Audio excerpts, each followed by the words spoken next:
ನಮಸ್ಕಾರ ನನ್ನ ಪ್ರೀತಿಯ ಪ್ರಾಣ ಸ್ನೇಹಿತರೆ, ಇವತ್ತಿನ ವಿಷಯ ಏನಪ್ಪ ಅಂದರೆ ಮೇಕೆಗಳಿಗೆ ಒಂದು PPR ಅಂತ ಒಂದು ಕಾಯಿಲೆ ಬರ್ತದೆ. ಆ ಕಾಯಿಲೆ ಬಂದರೆ ರೋಗ ಲಕ್ಷಣಗಳೇನು, ಮರಿಗಳಿಗೆ ಏನು ಪ್ರಾಬ್ಲಮ್ ಆಯ್ತದೆ, ಮರಿಗಳಿಗೆ ಮೇಕೆಗಳಿಗೆ ಏನು ಮಾಡಬೇಕು, ಆ ವಿಷಯದ ಬಗ್ಗೆ ಇವತ್ತು ನಮ್ಮ ರೈತರಿಗೆ, ನಮ್ಮ ಜನಗಳಿಗೆ ತಿಳಿಸೋಣ ಅಂತ ಬಂದಿದ್ದೀನಿ. ಮೇಕೆ ಸಾಕಾಣಿಕೆ ಮಾಡುವಂಥವ್ರಿಗೆ, ಮಾಡಬೇಕಂತ ತಿಳ್ಕೊಂಡಿರೋರಿಗೆ. ಸ್ನೇಹಿತರೆ, ಮೊದಲೇಟ್ಗೆ PPR ಅನ್ನೋದು ಒಂದು ದೊಡ್ಡ ಕಾಯಿಲೆ, ಮಾರಕವಾದ ಕಾಯಿಲೆ. ಇದು ಗಾಳಿ ಮುಖಾಂತರನೇ ಹರಡ್ತದೆ.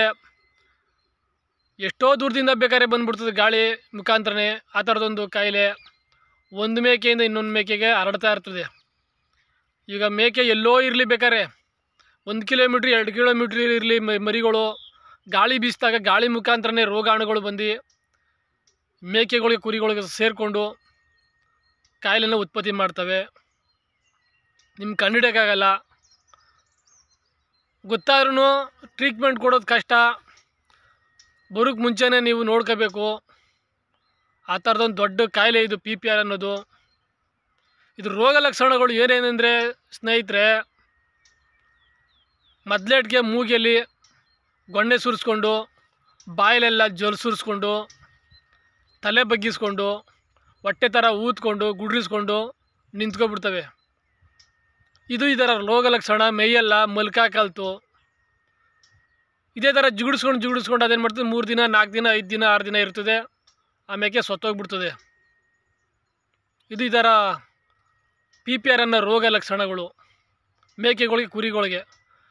ಇದೇನಾರ ನಿಮಗೆ ಮೇಕೆಗಳಲ್ಲಾಗಲಿ, ಕುರಿಗಳ ಗುಂಪಲ್ಲಾಗಲಿ ಕಂಡು ಬಂದಲ್ಲಿ ನನ್ನ ಸ್ನೇಹಿತರೆ,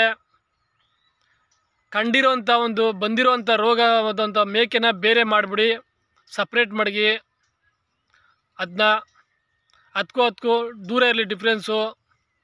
ಅದಕ್ಕೆ ಟಚ್ ಆಗ್ದಂಗೆ ನೋಡ್ಕೊಳ್ಳಿ. ನಿಮ್ಗೆ ಗೊತ್ತಿಲ್ಲ ಸ್ನೇಹಿತರೆ, ಒಂದೇನಾರ ಬತ್ತು ಅಂದರೆ ಒಂದೇ ರಾತ್ರಿಗೆ ಎಲ್ಲವಕ್ಕೂ ಬಂದ್ಬಿಡ್ತದೆ. ಎಲ್ಲ ಕುರಿಗಳು ಇನ್ನೊಂದು ಕೆಮ್ತಾ ಇರ್ತವೆ. ಸ್ಟಾರ್ಟಿಂಗು 1 ವಾರ 2 ದಿನ 3 ದಿನ 4 ದಿನ ಇದ್ದಂಗೆ ಅವು ಕೆಮ್ತಾ ಇರ್ತವೆ. ಮಾಮೂಲಿ ಕೆಮ್ತಾ ಬಿಡು ಅಂದ್ಕೊಂಡಿರ್ತೀರಿ ನೀವು, ಗೊತ್ತಾಗಲ್ಲ. ಆದ್ದರಿಂದನೇ ಇದಕ್ಕೆ ಜನವರಿ ಟೈಮಲ್ಲಿ ಇದಕ್ಕೆ ನೀವು ಚುಚ್ಚುಮದ್ದು ಹಾಕಿಸ್ಬೇಕು. PPR ಅಂತ ಒಂದು ಇಂಜೆಕ್ಷನ್ ಬರ್ತದೆ. ಆ ಇಂಜೆಕ್ಷನ್ನು ಹಾಕಿಸಿ 1-2 ದಿನ ಹಾಕಿಸಿದಾಗ ಅದು ಕಂಟ್ರೋಲ್ ಆಯ್ತದೆ, ಬರೋಲ್ಲ. ನೀವೇನಾರ ಎಡವಟ್ಟು ಮಾಡಿ ತಡ ಮಾಡೋದೇ ಆದರೆ, ಅಟ್ಯಾಕ್ ಮಾಡಿಕೊಂಡ್ರೆ ಭಾಳ ಕಷ್ಟ ಆಯ್ತದೆ.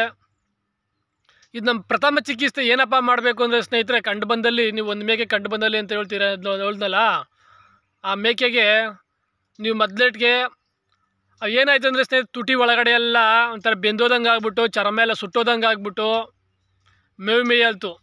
ನೀವು ಉಗುರು ಬೆಚ್ಚಗಿರೋ ಬಿಸಿನೀರಲ್ಲಿ ಮೂತಿನೆಲ್ಲ ಚೆನ್ನಾಗಿ ತೊಳೆದ್ಬಿಟ್ಟು, ಒಂದು ನಿಂಬೆಹಣ್ಣು ತಗೊಂಡು, ಆ ನಿಂಬೆಹಣ್ಣು ಒಪ್ಪಿಗೆ ಮೇಲ್ಗಡೆ ಸೋಡಾ ಉಪ್ಪಿನ ಪುಡಿ ಹಾಕ್ಕೊಂಡು ಚೆನ್ನಾಗಿ ಉಜ್ಜಿ ತೊಳಿಬೇಕು. ನಾಲಿಗೆ ಅವೆಲ್ಲ ತೊಳಿಬೇಕು. ತೊಳೆದಾಗ ಅದು ಸ್ವಲ್ಪ ಅದೆಲ್ಲ ಉಣ್ಣಾಗಿರ್ತದೆ, ಅದೆಲ್ಲ ವಾಸಿ ಆಯ್ತದೆ. ಇದೇ ಥರ ನೀವು ಟ್ರೀಟ್ಮೆಂಟ್ ಕೊಟ್ಕೊಂಡು ಬರಬೇಕು. ಅದಕ್ಕೆ ಉಗುರು ಬೆಚ್ಚಗಿರೋ ನೀರನ್ನೇ ಕುಡಿಸ್ಬೇಕು, ತಣ್ಣೀರು ಕುಡಿಸ್ಬಾರ್ದು. ಈ ಥರ ಮಾಡ್ಕೊಂಡು ಬಂದರೆ ಅದು ಆರೋಗ್ಯ ಸೊರೈತದೆ. ಇಲ್ಲಾಂದರೆ ನೀವು ಅದು ಮೇಯೆಲ್ಲ ತುಟಿನೇ ಆಡಿಸಲ್ಲ. ಅದು ಮೇಯೋ ಅಂಥ ಸೊಪ್ಪನ್ನ ತಿನ್ನಿಸ್ಬೇಕು. ಅದಕ್ಕೆ ಆಹಾರ ಕೊಡಬೇಕು, ತಂಪಾದ ಪದಾರ್ಥ ಕೊಡಬಾರ್ದು. ಇವೆಲ್ಲ ಅದರ ರೋಗ ಲಕ್ಷಣಗಳು. ವಿಪರೀತವಾದ ಕಾಯಿಲೆ ಇದು. ಇದೇನಾರ ನಾನು ಅವಾಗಲೇ ಹೇಳ್ದಂಗೆ ಬಂದುಬಿಟ್ರೆ ನೀವು ಗುಂಪೇನೆ ಮಾರಿಬಿಡ್ಬೇಕಾಯ್ತದೆ. ಕಟ್ಗೆಯವರು ತಗೊಳ್ಳಲ್ರು. ಎಲ್ಲ ಮೂಳೆ ಬಿಟ್ಕೊಬಿಟ್ಟು, ಎಂತ ಚೆನ್ನಾಗಿ ಸಾಕಿರೋನು ಮೇಕೆಯನ್ನು ಮೂಳೆ ಬಿಟ್ಕೊಬಿಟ್ಟು ಗುಡ್ರಿಸ್ಕೊಂಡು ನಿಂತ್ಕೊಬಿಡ್ತದೆ.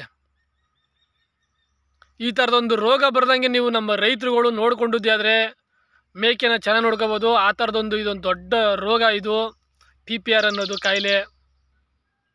ಅದರಿಂದ ಇದು ಮುನ್ನೆಚ್ಚರಿಕೆ ಕ್ರಮವಾಗಿ ಏನು ಮಾಡಬೇಕು ಅನ್ನೋದನ್ನು ನಾನು ನಿಮ್ಗೆ ತಿಳಿಸಿದ್ದೀನಿ ನೋಡಿ. ಈ ಥರ ಮಾಡಿದೆ ನೀವೇನಾರ ಕುರಿ ಗುಂಪಿಗೆ ಏನಾರು ಹಾಕ್ಬಿಟ್ರೆ ನೋಡ್ಕೊಳ್ದೆ ಒಂದೇ ರಾತ್ರಿ ನಾನು ಹೇಳ್ದಂಗೆ ಹಿಂದೆ ಹೇಳ್ದಲ್ಲ ಆ ಥರ ಎಲ್ಲವಕ್ಕೂ ಬಂದ್ಬಿಡ್ತದೆ. ನೀವು ಹುಷಾರಾಗಿರ್ರಿ. ನಮ್ಮ ರೈತರುಗಳು ಇದೊಂದು ಕಾಯಿಲೆ ನೋಡಿಕೊಂಡು ಅವ್ಗೇನು ಟ್ರೀಟ್ಮೆಂಟ್ ಬೇಕೋ ಅದನ್ನ ಕೊಡಿಸಿ, ಅದನ್ನ ಜೋಪಾನ ನೋಡಿಕೊಂಡ್ರೆ ನಿಮ್ಮ ಮರಿ ಚೆನ್ನಾಗಿರ್ತಾವೆ. ಇಲ್ಲ ಅಂದರೆ ಇದೊಂದು ಕಾಯಿಲೆ, ಮಾರಕ ಕಾಯಿಲೆ, ನಿಮ್ಮ ಮೇಕೆಗಳನ್ನೇ ಮಾರೋ ಸ್ಥಿತಿಗೆ ಬರ್ತದೆ ಅಂತ ನಾನು ತಿಳಿಸ್ತೀನಿ ನನ್ನ ಸ್ನೇಹಿತರೆ. ಈ ಕಾಯಿಲೆ ಬರೋಕ್ಕೆ ಕಾರಣ ಏನಪ್ಪ ಅಂದರೆ ಸ್ನೇಹಿತರೆ, 2 ಇರ್ತದೆ. ಹೆಚ್ಚಿಗೆ ಬಿಸಿಲಿದ್ದಾಗೂ ಸಹಿತ ಹೆಚ್ಚಿಗೆ ಈ ಥರದೊಂದು ಕಾಯಿಲೆ ಬಂದುಬಿಡ್ತದೆ. ಆಮ್ಯಾಕೆ ಸಾನೆ ಕೋಲ್ಡ್ ಆದಾಗೂ ಬಂದುಬಿಡ್ತದೆ. ಆಮ್ಯಾಕೆ ಇನ್ನೊಂದು ಏನಪ್ಪ ಅಂದರೆ ಸ್ನೇಹಿತರೆ, ಇದು ನೀವು ತಿಳ್ಕೋಬೇಕು. ನೀವು ಮೇಕೆಗಳನ್ನ ಮೇಯಿಸ್ತಾ ಇರೋವಂಥವ್ರು, ಕುರಿ ಮೇಯಿಸ್ತಾ ಇರೋವಂಥವ್ರು ಮಾವಿನ ತೋಟಗಳಿಗೆ ಔಷಧಿ ಹೊಡಿತಾರೆ, ಸಿಂಪಡಣೆ ಮಾಡ್ತಾರೆ. ಆ ಔಷಧಿ ತಿಂಗಳಾರ್ಗಟ್ಲೆ ಆದ್ರೂ ಹೋಗಲ್ತು. ಸೊಪ್ಪು ಮೇಲೆ, ಎಲೆಗಳ ಮೇಲೆ ಅಕ್ಕಪಕ್ಕ ಮೇಯಿಸ್ತಾ ಇರ್ತೀರಿ ನೀವು. ಅದು ತಿನ್ಬಿಟ್ಟಾಗ ಅವಕ್ಕೆ ಅರಾಗಣೆ ಆಗಲ್ತು, ಮಲ್ಕಾಗಲ್ತು, ಹಂಗೆ ಜೂಡಿಸ್ಕೊಂಡು ನಿಂತ್ಕೊಂಡು ಕಾಯಿಲೆ ಉತ್ಪತ್ತಿ ಆಗಿಬಿಡ್ತದೆ. ಇದು ಮೊದಲು ನೀವು ಗಮನದಲ್ಲಿ ಇಟ್ಕೋಬೇಕು. ನೀವು ಮಾವಿನ ತೋಟದಲ್ಲಿ ಅಕ್ಕಪಕ್ಕ ಮೇಯಿಸುವಂಥವ್ರು ಔಷಧಿ ಹೊಡೆಯುತ್ತೆ ಇಲ್ವೇ ಅಂತ ನೀವೇನಾರ ಯಾಮಾರಿ ಬಿಟ್ಬಿಟ್ಟಿದೆ ಆದರೆ ಮೇಕೆಗಳು ಕಾಯಿಲೆಗೆ ತುತ್ತಾಗೋದಂತೂ ಗ್ಯಾರಂಟಿ. ಆಮ್ಯಾಕೆ ಇನ್ನೊಂದು, ಮಾವಿನ ತೋಟದಲ್ಲಿ ಗಿಳ್ಳಿ ಚೆಲ್ಲಿರ್ತಾರೆ, ಅದನ್ನು ಕಿತ್ಕೊಂಬಂದು ನೀವು ಲಾಟ್ ಹಾಕ್ಬಿಡ್ತೀರಿ, ಏನೂ ಆಗೋಲ್ಲ ಬಿಡು ಒಂದು ತಿಂಗಳಾಗೋದಂತ. ನೋಡಿ, ಇವೆಲ್ಲ ಗಮನದಲ್ಲಿ ಇಟ್ಕೋಬೇಕು ನೀವು. ಇನ್ನೊಂದು ಸ್ನೇಹಿತರೆ, ಅದರಿಂದನೂ ಬರ್ತದೆ, ನೀರಿಂದನೂ ಬರ್ತದೆ. ಯಾವುದೋ ಒಂದು ಕೆರೆಯಲ್ಲಿ ನಿಂತಿರ್ತಾವೆ ನೀರು, ಎಲ್ಲೋ ಅಂತ ಹರಿದ ಕೊಳಚೆಂದಿ ಥರ ನಿಂತಿರ್ತಾವೆ, ಕುಡಿದು ಬಿಡ್ತವೆ. ದಿನ ಫ್ರೆಶ್ ಆಗಿರೋ ನೀರು ಕುಡಿತಾ ಇರ್ತಾವೆ, ಒಂದು ದಿನ ಹೋಗಿ ಎಲ್ಲೋ ಬೇರೆ ಕಡೆ ಕುಡಿದು ಬಿಡ್ತವೆ. ಅವಾಗೂ ಸಹಿತ ನೀರು ಹೆಚ್ಚು ಕಮ್ಮಿ ಆದಾಗ ನಮ್ಗೆ ಯಾವ ಥರ ಬೇರೆ ಕಡೆ ಹೊರಗಡೆ ಹೋಗಿ ನೀರು ಕುಡಿದಾಗ ನಮಗೆ ಹಂಗೆ ಅಗ್ರ ನಗಡಿ ಥರ ಬರ್ತದೆ. ಅವಕ್ಕೂ ಗೊಣ್ಣೆ ಸುರಿಸ್ಕೊಂಡು ಅಗ್ರ ನಗಡಿ ಥರ ಆಗೋಯ್ತವೆ. ಇದನ್ನು ನೀವು ಗಮನದಲ್ಲಿ ಇಟ್ಕೋಬೇಕು. ಇನ್ನೂ ಒಂದು ಏನಪ್ಪ ಅಂದರೆ ಸ್ನೇಹಿತರೆ, ಈ ಮೇಕೆಗಳನ್ನ, ಕುರಿಗಳನ್ನ ಸೆಡ್ಗಳಲ್ಲಿ ಯಾವಾಗ 24 ಗಂಟೆ ವರ್ಷವೆಲ್ಲ ಕೂಡ ಹಾಕ್ಬಿಡೋದು, ಬಿಸಿಲು ಮಖನೇ ತೋರಿಸ್ತಾ ಇರೋದು, ನಳ್ಳಲ್ಲೇ ಇರ್ತವೆ ಯಾವಾಗೂ. ಅವು ಗಾಳಿ ಒಳ್ಳೆ ಶುದ್ಧವಾದ ಗಾಳಿ ಇರೋದು, ನಮ್ಮ ಗಾಳಿ ಎಲ್ಲ ಚೆನ್ನಾಗಿ ಬೀಸು ಬಿಡಪ್ಪ ಸಡ್ಡಲ್ಲಿ ಅಂದ್ಬಿಟ್ಟು ಒಳಗಡೆನೇ ಯಾವಾಗ ಕೂಡ ಹಾಕ್ಬಿಡೋದು, ನೆಲಕ್ಕೆ ಬಿಡ್ದೇನೆ ಬಿಸಿಲು ಮಖ ತೋರಿಸ್ತಾನೆ. ನೋಡಿ, ಇದು ಕೂಡ ಪ್ರಾಬ್ಲಮ್ ಆಯ್ತದೆ ಸ್ನೇಹಿತರೆ. ನಾನು ಹೇಳ್ದಲ್ಲ, ಇಷ್ಟೊಂದೆಲ್ಲ ನೀವು ಆಪ್ಷನ್ಸ್ಗಳ ಗಮನದಲ್ಲಿ ಇಟ್ಕೊಂಡು ಮೇಕೆ ಸಾಕಾಣಿಕೆ ಮಾಡಿದ್ರೆ ಮಾತ್ರ ನೀವು ಮೇಕೆಯಲ್ಲಿ ಲಾಭ ಕಾಣ್ಬೋದು ಮತ್ತು ಆರೋಗ್ಯವಾಗಿರುವಂಥ ಮೇಕೆ ಸಾಕ್ಬೋದು. ನೀವೇನಾದ್ರೆ ಸ್ವಲ್ಪ ಇಷ್ಟೊಂದರಲ್ಲಿ ಯಾಮಾರುದ್ದೆ ಆದರೆ ಮೇಕೆಗಳು ಕಾಯಿಲೆಗೆ ತುತ್ತಾಗೋದಂಥ ಗ್ಯಾರಂಟಿ. ಆದ್ದರಿಂದ ಈ ವಿಷಯ ನಮ್ಮ ರೈತ ಜನಗಳಿಗೆ ಮನದಟ್ಟು ಮಾಡ್ಕೊಳ್ಳಿ ಅಂದ್ಬಿಟ್ಟು ತಿಳಿಸ್ತಾ ಇದ್ದೀನಿ ನನ್ನ ಸ್ನೇಹಿತರೆ. ಮುಂದಿನ ವಿಡಿಯೋದಲ್ಲಿ ಆ PPR ಕಾಯಿಲೆಗೆ ಯಾವ ಥರ ಮೆಡಿಸನ್ ಕೊಡಬೇಕು, ಟ್ರೀಟ್ಮೆಂಟ್ ಕೊಡಬೇಕು, ಅದು ಬೇಗ ಗುಣ ಆಗಬೇಕಾದ್ರೆ ಅದ್ರ ಬಗ್ಗೆ ತಿಳಿಸ್ಕೊಡ್ತೀನಿ ಸ್ನೇಹಿತರೆ. ಚಾನಲ್ನ ಲೈಕ್ ಮಾಡೋದು ಮಾತ್ರ ಮರಿಬೇಡಿ ನನ್ನ ಸ್ನೇಹಿತರೆ.